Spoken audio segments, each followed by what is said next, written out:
بسم الله الحمد لله رب العالمين والصلاة والسلام على رسول الكريم وعلى آله وصحبه ومن تبع سنته إلى يوم الدين. Assalamu alaikum wa rahmatullahi wa barakatuh.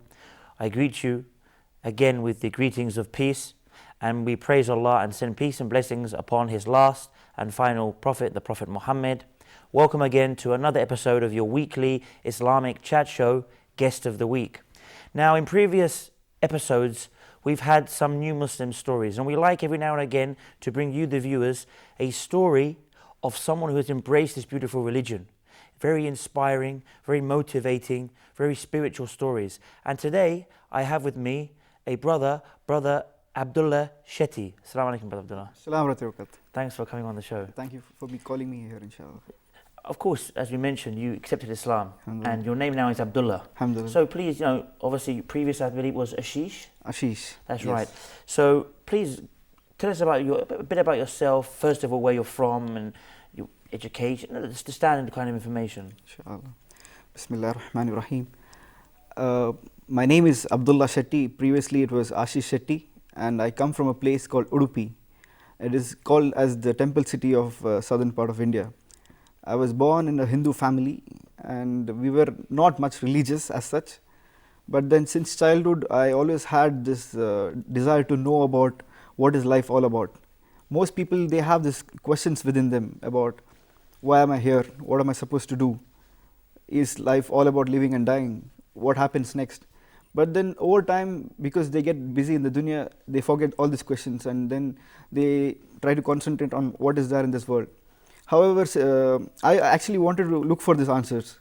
So I started going to all different temples in the southern part of India. If you name. So when you said the place you're from is the temple city of South India, literally because there are so many Hindu temples? Or? Like how you find masjids over here in Dubai, it's the same over there, but it's so temples. It's famous for that basically, for being a center point of the Hindu faith. Yes, exactly. Okay. So I started visiting different temples in different parts of India, trying to know what is the right way about living life here. And then over a period of time, after doing all this, you realize that, there isn't much in the foundation itself. Like I remember one day I was sitting there and looking at we have this photo frames of gods, the so-called gods at our homes. So I was just looking at it, and I was thinking to myself, the photos, they have dust on top of it. And the god the god that we were worshipping, the so-called god, is not even able to remove those dust on top of the photos. So I was wondering, if he is not able to do that, how will he be able to help me? So from there onwards, I thought the direction that I'm taking in my search of truth is not right. So how old were you at this stage when you started to go for this kind of searching process? I think I was around 13, 14. 13, 14. Yeah, the same age when you became Muslim. Okay, I'm sure. So at that point of time, there was this group called, there's a group, I better not name them, and this group, they call people towards worshipping one God, and they say there is only one God. So I thought this is the way, and this has to be the right path. I joined this group, and then we did some courses with them, and then finally they say me that the name of this God is Shiva. This is the same Hindu god that I left before, and now they tell me this is the name of the god. And then they had this course where a young lady sits on the chair, and all other people sit down and they stare at her. And I asked them what's happening. So they tell me that there is positive vibrations passing between the eyes of the young lady and the people sitting below. So it doesn't make sense. I immediately came to know why everybody around me was there for. So after leaving that group, I was studying in a Christian school. And you must be knowing it very well that they're very good with their manners, very good with the way they treat you. They call you for Christmas, they give you gifts. So I thought, these people are so nice, so this has to be the right way, and there's no other way. So I spoke to one of my friend, a Christian friend, and I got the Bible. The Bible is as such that the moment you open it, it says revised edition. And then that's when you start thinking, if this is a revised book, it cannot be from God, because if it's from God, nobody's going to revise it. It's going to be the way it is. And the concept of 3 being 1 and 1 being 3, I was quite young, it doesn't make sense to me. I wanted something that's simple. I had assumed that if there was something, it would be simple for every layman to understand. It does not have to be something complicated. I mean, that's a very important point. I mean, we as Muslims, we say that the fundamental belief that we are supposed as mankind to believe in has to be understandable. Yeah. There will be elements, obviously, of the unseen that we can't see paradise. Exactly. We can't see God, Allah Himself. Exactly. But something that we are supposed to fundamentally believe to be our salvation, about God Himself, this has to be understandable. Yeah, exactly. He Himself will make it. It's not just blind following. There Exactly. has to be blind following, and it has to be rational. Yes. It makes sense to us. Yes. So that's very important, because I myself, like you said, I had that concept as well, that it just didn't make sense. How is God 1 but 3, but He's still 1, and all those kind of weird concepts. Like you said, the God being the God is an idol or a picture. Yeah. So that's a very important point, that lots of people, this is what wakes them up, because it's naturally in their heart, as we know from the Prophet Muhammad, peace be upon him. He said that every child is born upon this natural inclination that there is only one God, but it's only his family or his society that mold him into some other kind of belief. Exactly.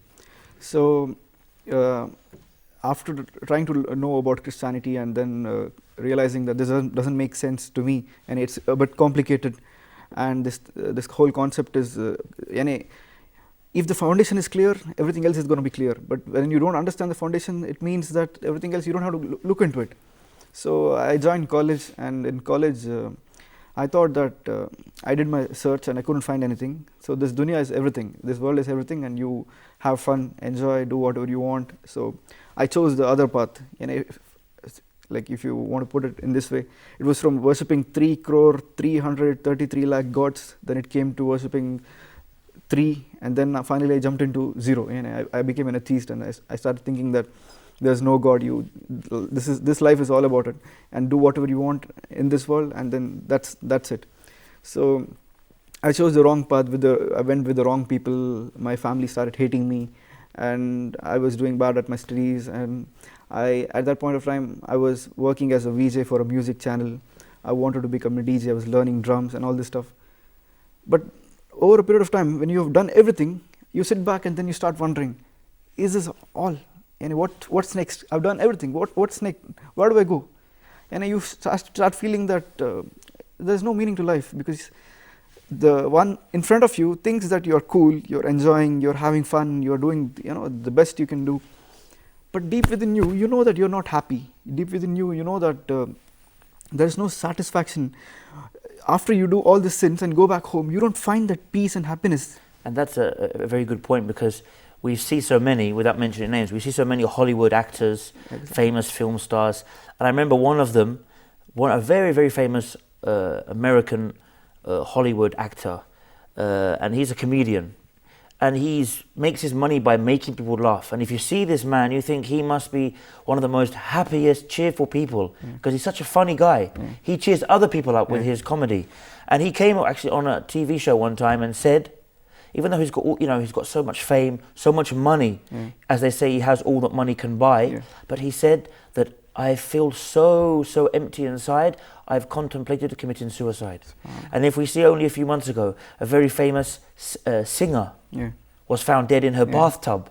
Again, has everything that she needed, but she died taking combination of drugs because of depression. And we see so many of these, we hear every now and again, and they have all the wealth, they have all the fame, they have all the private jets, like you said, but that's not the ultimate. So they can never reach that total happiness. As they say, like, money doesn't buy happiness. So at that point of time, people get into a state of deceiving the whole world. They're able to deceive the whole world that they're happy and having the best time. But then deep within you, you know that you haven't got the true happiness. So you might ask now, why I didn't look into Islam. There are so many reasons for not looking into Islam. One of the reasons was the Muslim friends that I had. I couldn't make out any difference between me and them. We used to do all the same things, and there wasn't anything special about them that stood out for me to know that there's something, they're different from us. And then the other thing was, the media, the role that the media plays in trying to portray Islam and Muslims in a bad way. The moment you think about Muslims, the only thing that comes into your mind was terrorism and the oppression of women and all these things. And since I come from the place where it's more communal, the tension is very high between Hindus and Muslims, I had certain relatives who used to always tell me, they didn't tell me that come first in class, they used to tell me, make sure you get more than that Muslim guy in your class. So it wasn't about that they are more practicing about their religion or something, but it's just that they had hatreds towards the Muslims, and this was what they had fed me. But however, since I had Muslim friends, I realized they're just normal people like us. There's nothing wrong with them. So, and then especially the Bollywood movies that we watch, you could see that they go to the shrine, they go to the graves, and then they start asking the dead, and then they dance around, and this is the way Islam is being portrayed over there. So you think that what's this? So I mean, again, this points a very important factor, that how the Muslims carry themselves has a very big effect, because you started off by saying you had Muslim friends, but they were doing everything you were doing. So this shows us that how many of us Muslims, we are not, we are giving Islam a bad name. We are not showing the people the reality of Islam. So we are doing, so many Muslims are doing the alcohol, they're doing the drugs, they're doing all the bad things that they're not supposed to do. So again, you were like, well, why would I look at Islam? These guys are just doing all the bad stuff, so there's nothing special about their religion.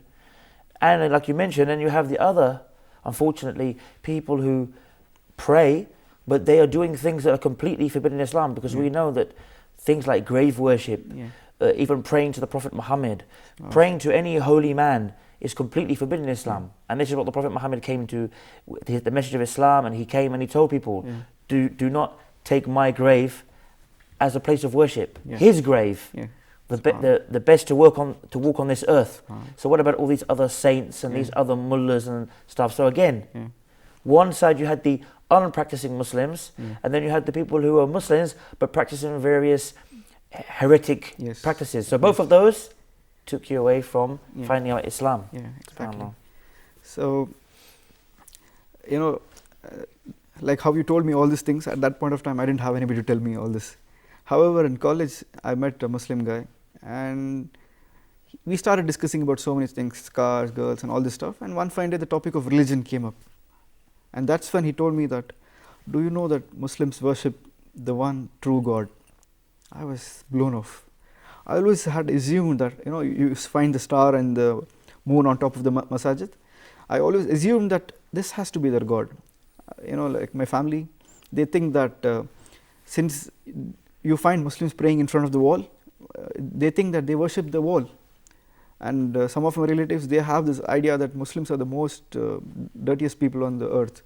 It's because of people around them. It's because of what we are exposed to. Maybe there are good Muslims out there, but we weren't exposed to such people over there. And what's interesting to mention about, you mentioned on the mosque, and you notice that, many mosques nowadays don't have that, but you notice that this again is something that was added by the Ottoman Empire. They maybe you could say their intention was good in the beginning, but they saw that, for example, in Christianity there was a symbol, there was a cross. And there is the Jewish star, so they felt that they had to. Let's have something. Or the Hindu so they felt that they had to have something. So they thought, the lunar calendar, we'll put the star and the crescent. And like you mentioned about, people have this assumption that because we bow down in the direction of the Kaaba, the black cubical building in Mecca, that we're worshipping it. Or I've heard stories that some people actually believe that there are idols were stolen from India, and a Hindu idol, and you find it in the Kaaba. But what you can do, anybody who has that kind of belief or thinks that maybe we worship some form of idol, or Allah is the chief god of the idols, and and all of this, you can go to YouTube now and you can actually type inside the Kaaba. And you will see a man who took his mobile in there, and it's just an empty. It's got some ceramic tiles, some inscriptions in gold, but there's no idols whatsoever. So, a lot of people have those kind of misconceptions. So, that's when I started asking him more questions. In the initial stage, I thought, this guy, he isn't practicing his religion much. Let me invite him to Hinduism. Although I wasn't a Hindu, it's just that the ego plays in between, and that's when you start thinking that let me try to win this argument, even though I know that my religion doesn't make sense to me. Let me win this argument. I started putting all the questions like terrorism, for marriages, and all different issues that generally people have. And subhanAllah, he gave me answers for everything. I was just amazed that what. First, I thought maybe he's trying to make up stories. So I went online, did my own research.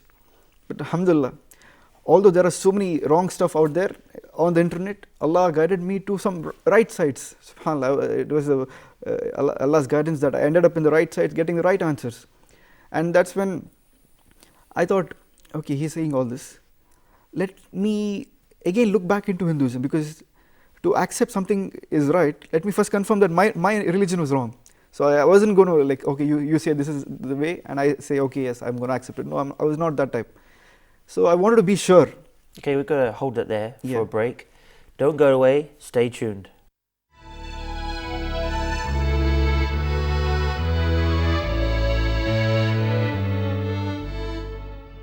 Assalamu alaikum and welcome back. Now, before the break, Brother Abdullah, you had just started to tell how you had all the answers given to you by this friend of yours, and you went onto the internet and you were searching, and you said it's amazing that there are so many wrong websites out there, but Allah guided you to the right websites. And that made you start to think, before I take any decision, let me make sure that Hinduism isn't the true religion as such. So please carry on. So at this point of time, I came across this book called "O Hindu Awake," written by a Hindu. Oh yeah, I know that one. Yeah, and it cleared certain doubts that I had in the mind, and I was shocked. And was this the religion that I was following? And were these the gods that I was worshipping? The stories that I read over there, and then it took me like 3 months to overcome the ego. So in between, what happened? The friend who was talking to me about Islam, he told me, Ashish, this is the Quran. I want to learn my Quran. He told me he wants to learn the Quran. So I thought, this guy wants to know his book. Let me explain it to him, because it was the different way of the Dao, and that type of English was there in that Quran. So I started reading it, and I was explaining it to him that this is what your Quran says. I was hoping that I'll find some faults, and I'll try to bring him towards Hinduism. And that. Every verse that I read, it was like you can say electricity passing through the body. I could feel that. But then I didn't want to show it to him, because if I show it to him, then I'm losing the debate. So I read more of it, and I explained to him, and deep within me I was realizing this is the truth. And that's amazing, because we see so many stories of people who are very active Muslims calling to Islam now, and we see, there's so many of them, we find out that they used to be Christian missionaries or even Hindu missionaries, and they were reading the Quran to say, I'm going to read this Quran, I'm going to find all the mistakes, and I'm going to be able to refute the Muslims and win the argument and convince them to become to my way of life, to my religion. And so many of them said, I kept going through the Quran, and every time I'm finding out that, hey, I'm the one who's wrong. I'm the one who doesn't have the answers, and they end up becoming Muslim, So very similar to your story. And like he was talking about, the main thing that he was focusing on was Tawheed. He was talking about why Muslims worship one God, who is this one God, and why should you worship this one God. He wasn't getting more into the issues of four marriages and all the other things, because when people give da'wah, if they try to counter-argue all these doubts that people have in their mind, they'll never accept it unless and until they know that Allah is the one who created them. Because this is the foundation, this is on which everything else is built upon. So like if you don't know 1 + 1 is equal to 2, you wouldn't know that E is equal to mc squared. So he tried to focus more on Tawheed and telling me about Allah, who is Allah, what He wants from me, what am I supposed to do. He gave me this book called, it was similar to Brief Illustrated Guide to Understanding Islam. Not the same book, but it was similar to it. Maybe it's the key guide to understanding Islam. Yeah, it was very similar. Yeah. So I took that book, I read from the first word till the last word, cover to cover. I was hoping to find something wrong, some errors in it. SubhanAllah, the number of scientific miracles that are present in the Quran, it amazed me.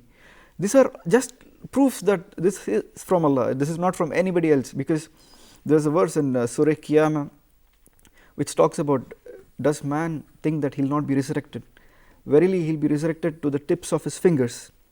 Now this Quran that was revealed 1400 years back in the desert of Arabia, and when there was no internet, no communication, speaks about man being resurrected till the tips of his fingers. And just few hundred years back we came to know every person has a different fingertip.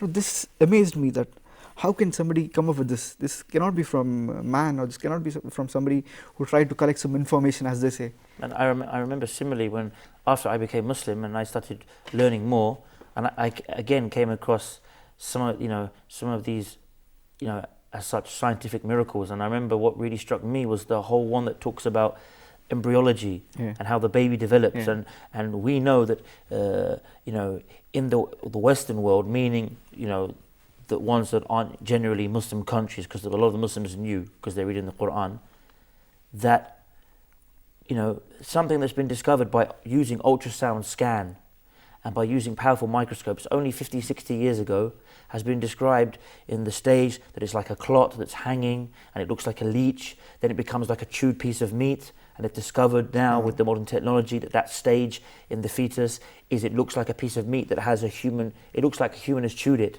And Allah says it's a mudgha, a chewed piece of meat. And then it goes through the whole process in such detail. So much so that even one of the top embryologists, Keith Moore, whose books are used in the best universities in America and Canada and the West, he actually became a Muslim when he read this, which is, it's impossible. You cannot find any Greek philosopher, you cannot find any person in medicine up until 60 years ago with these kind of ultrasound scans, that they came even close to knowing this. How could a man, the Prophet Muhammad, peace be upon him, who couldn't read and write, he spent a lot of his life as a shepherd, a Bedouin in the desert, had never traveled around the world, how could he have known such information? So he started answering more of my questions, and it took me like 3 months to overcome this ego. And one fine day I decided, let me just tell him that I accept that there is no God worthy of worship except Allah. And I told him this, that I believe that Allah is the one who created me and He is the only true God worthy of worship. But then he didn't know what next. So we started going for Jummah Salah, and I started learning a bit about Islam and Salah and all that. But life didn't change, because I had planned that I believe in one God, I'll keep it in my heart, and I won't change. I'll just believe in one God, that's it. And I'll not tell my parents, I'll not tell anybody around, I'll pray in secret, because Allah knows everything that's in your heart. Even if you think about it, Allah comes to know what you're going to think about it. So I thought, let me keep it between myself and Allah and let nobody else come to know about it. However, we plan and Allah plans, and Allah is the best planner. And I decided to move to a different place, that's Bangalore. Over there I was doing animation, and at that time I thought, let me go to this place so that I can go easily to the masjid, because back in my place I started going to the masjid, and then people started saying, don't come, because you might cause communal clashes here. There were some, mashallah, very supportive brothers who used to encourage me, who used to teach me, but then there were some other brothers also who were quite scared as to what will happen, because they didn't realize that if the whole world gets together to do something against them, they won't be able to do anything unless Allah wills. And if Allah wills to do something against them, nobody can protect them. But Allah had put that in my heart. I knew that this is the way. So I thought, instead of making a fuss over there, let me move to Bangalore. And I thought it'll be easy for me to practice the religion. Now, how did, as you mentioned, you became a Muslim, and that's a very good point for some of the non-Muslim viewers, those who don't know, that when you have that, that truth just hits you, and you have that in your heart, you say to yourself, I know that there is only one God, and He sent prophets, He sent Abraham and Jesus and the final prophet Muhammad, peace be upon them all, and they all came with that one message from the time that, from the beginning from the first prophet Adam until the last Muhammad, all of them, peace be upon them, they all came with that one message. And when you have that belief in your heart, then the only thing you need to then do to become a Muslim is just testify that there is no true God worthy of worship except Allah, and Muhammad, peace be upon him, is His messenger. Now, you've taken that step. what was and you mentioned that some of the Muslims were scared there might be some kind of communal clashes. Now, how did your family, and I believe that your family name Shetty, this is a fairly, we know in Hinduism, unfortunately, they have social classes as part of we have the West social classes. That just means how much money you earn and what kind of job. But I know in the Hindu faith, it has a very, very social impact, as if you're on a lower class, that you're like an animal kind of thing. So you were from what they would call the higher level of society. So I'd imagine that would have had more of an impact.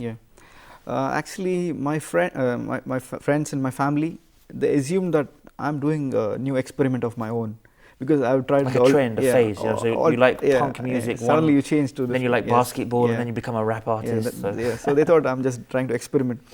My mom, she felt that he's doing it because of some girl, or for the sake of a girl or something like that.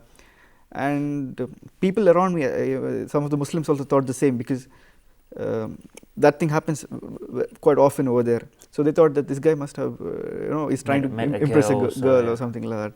So that's why he's coming here.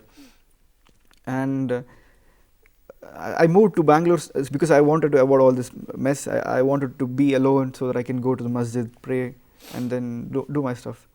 So over there, I ended up in a masjid, which is again a deviant masjid, where they used to sing songs, and they used to, instead of facing the Qibla and make dua, they used to turn to some other side and make dua.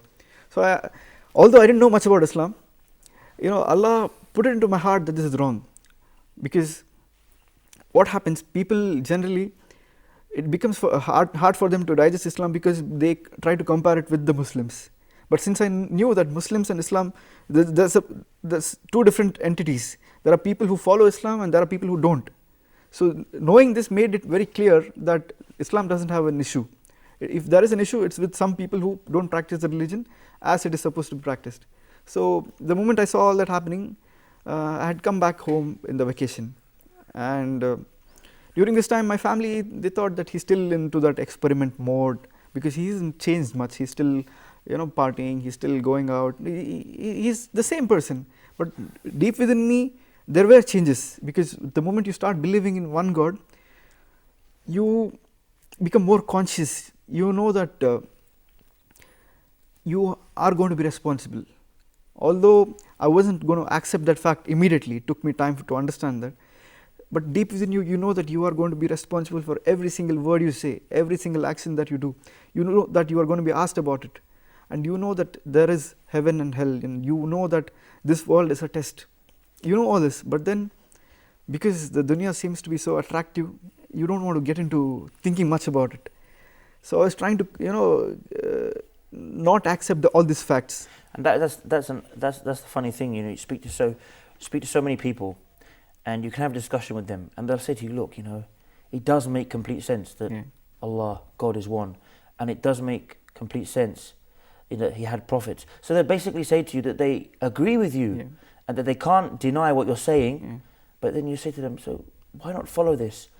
Oh, my family, my friends, my job, my husband, my mother, my father. So it's always something, like you said, in this world that just stops them from doing that. And we know that even with the Prophet Muhammad, peace be upon him, his own uncle knew that it was the truth, but he said, how can I leave the religion of my forefathers? My people, my tribe, my nationality, my fellow citizens will look at me strangely, they'll scorn me. So this stopped him, even though he knew so much, and he even used to defend the Prophet Muhammad, peace be upon him, against his enemies. So this is sometimes you said the worldly life can really play tricks with someone's mind. Actually, even I have spoken to a lot of non-Muslims, and they come to this conclusion that there is one God. But then they say, what about my family? What about, what will they say? How will they react? I myself had, tried to find out a solution for this by deciding that I'll keep it within myself and Allah, so that nobody else will come to know. Although, okay, we're going to go for, hold your thoughts there. Sure. We're going to go for another break. Don't go anywhere. Join us after the break.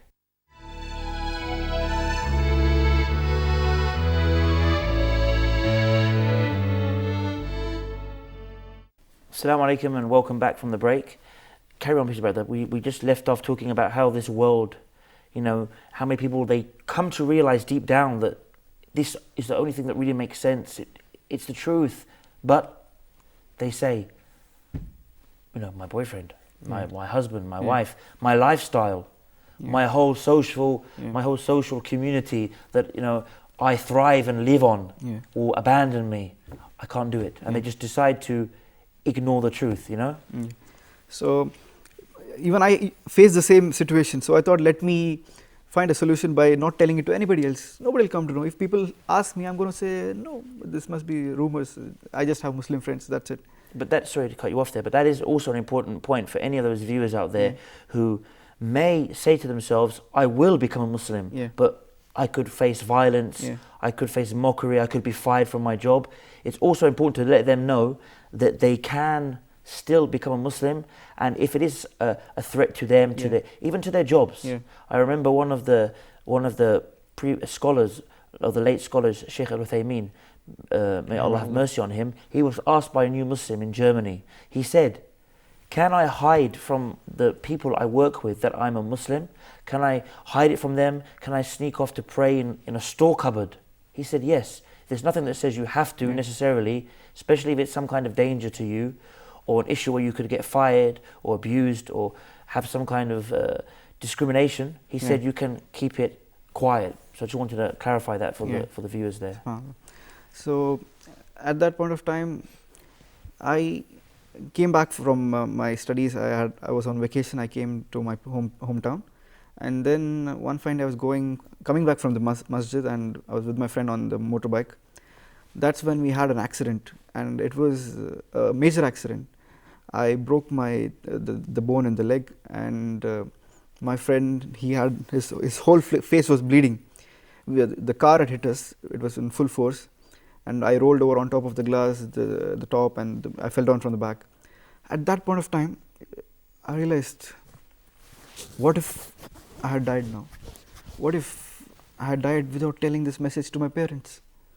What if I had died without completely acting upon this message? Because people think that they're going to live till they're 60, and then life is long, so they want to take it easy. But when you see things happening, when you see death really close to you, that's when it hits you, and you realize that no, it's not going to be the way you have planned it, because there's somebody else who's planning it. It's Allah subhanahu wa ta'ala who has decreed your life to be this long. Even when you see small babies who die in such a young age, you still don't want to accept that you might pass away even the next second. So when death was really close to me, the verses of the Quran, it struck me again. Everywhere Allah talks about the believers, He says, Ya ayyuhalladhina amanu wa amilus salihati. So every time He talks about the believers, He says, and those who do good deeds. So it made sense to me that all these days I was just believing in God, but I was not taking that next step of doing good deeds and doing what God has asked me to do. Like if you meet a lot of Muslims out there, they would say, we do all this stuff, but we believe in God. And that's another, that brings up the whole point that the scholars have defined what Iman, what true faith is. And they've said that it is the i'tiqad fil qalb, the belief in the heart, al-qawl bil lisan, the statement of the tongue, when you become Muslim and when you pray, etc.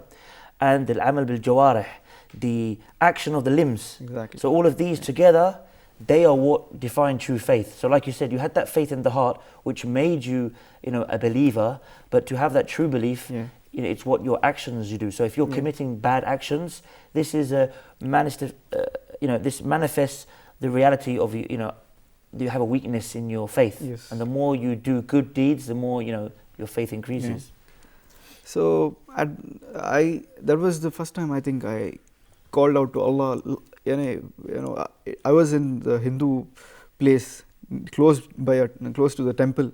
On the road, I'm screaming Allah, Allah, and I wonder what people were thinking at that point of time, because I was with a Muslim guy, so I think people who didn't know me thought that he must be a Muslim. And then I go to the hospital and I see my relatives everywhere, so it changes from Allah to me, mom, where are you? And then the doctor told me that I have to take 3 months bed rest. So at that point of time, I decided I'm going to start praying, because I wasn't regular in my prayers before.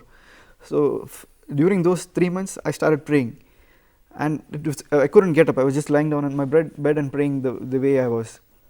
but I was doing it in such a way that my parents and nobody else comes to know. But I was trying to pray all the 5 times.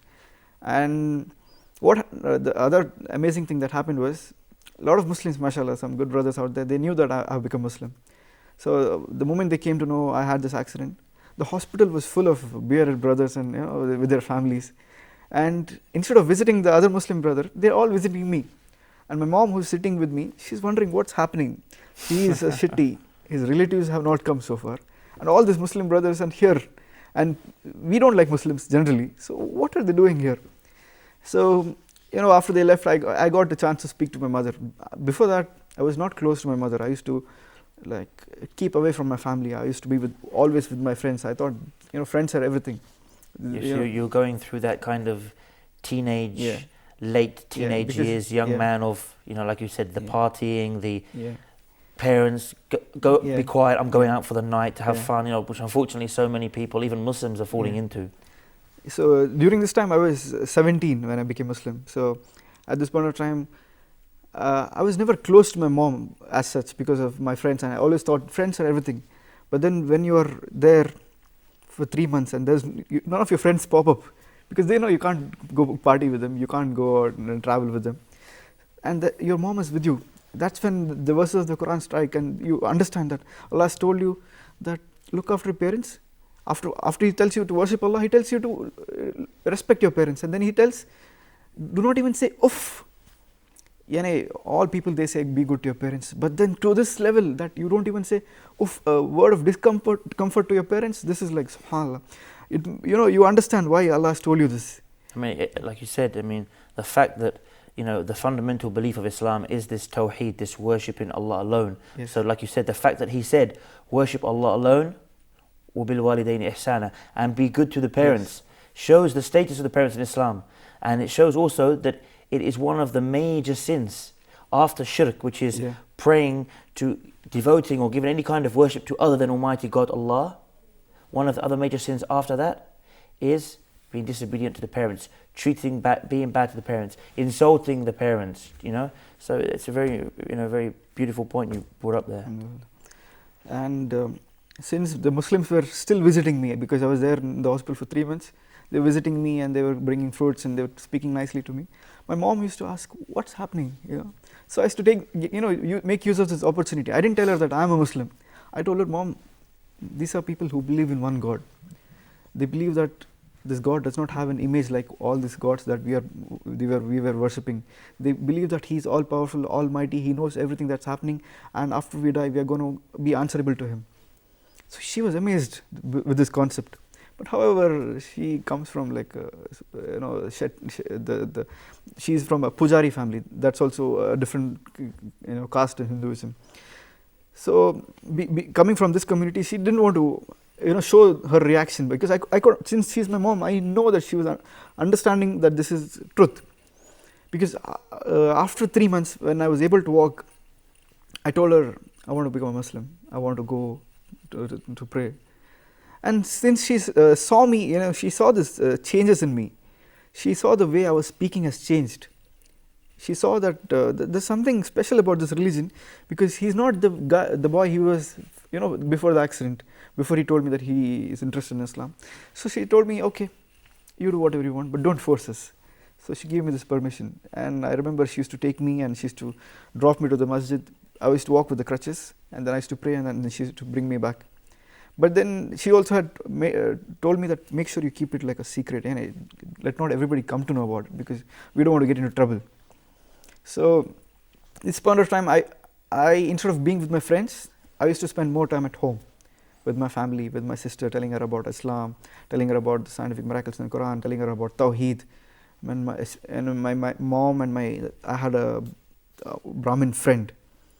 They both used to argue with me, and I used to answer them, and I used to go read books, because in order to answer them, you need to have knowledge. So in order to have that knowledge, in Hinduism, I didn't have knowledge, but I used to speak. But in Islam, you have to speak with proof. You just can't throw whatever you want.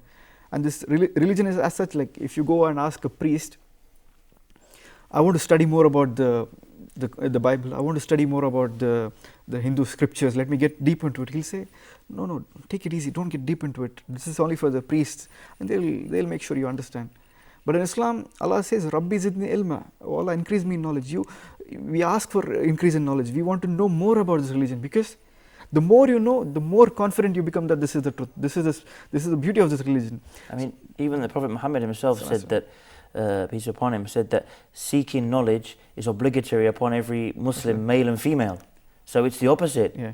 And it's important to mention, when you see somebody saying to you, don't study, there's no need. Just have faith and come to the lessons that we teach you. There's no need for you to go study to learn more and more. There has to be something strange there as well. Yeah. They're not saying to you don't jump from here to there, but they're saying to you don't even take those steps 1 to 10. Yeah. Just stay at level 1 and we'll teach you. So that also tells you something.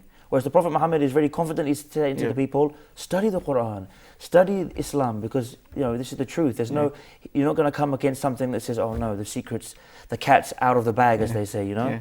So the emphasis was on studying that knowledge. Yeah, alhamdulillah. So at this point of time, when I was able to walk properly, I decided instead of continuing my studies, I want to move to a Muslim country, and some of the brothers suggested that you can go to Dubai. So I thought, why not? And that's how I came here. And it was such a pleasure being here, because the moment I got down, I could see masjids all around. The feeling of coming from a temple city to Dubai and to find masjids all around is, the mosques. The mosques. So people maybe who are living here don't realize this, but for me, this was the best thing that could happen, to pray. That's what I wanted.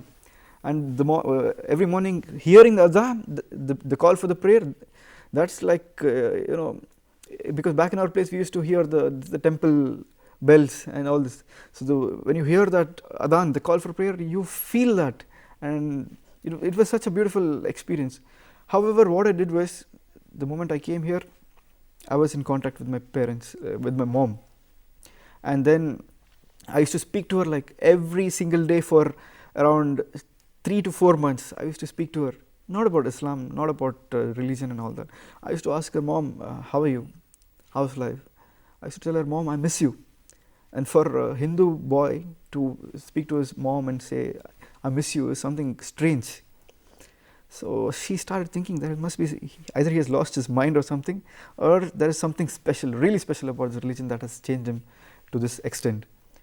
And I used to tell her only about worshipping one God. Don't worship idols, don't worship stones, don't worship monkeys and snakes and tigers, and don't worship all this.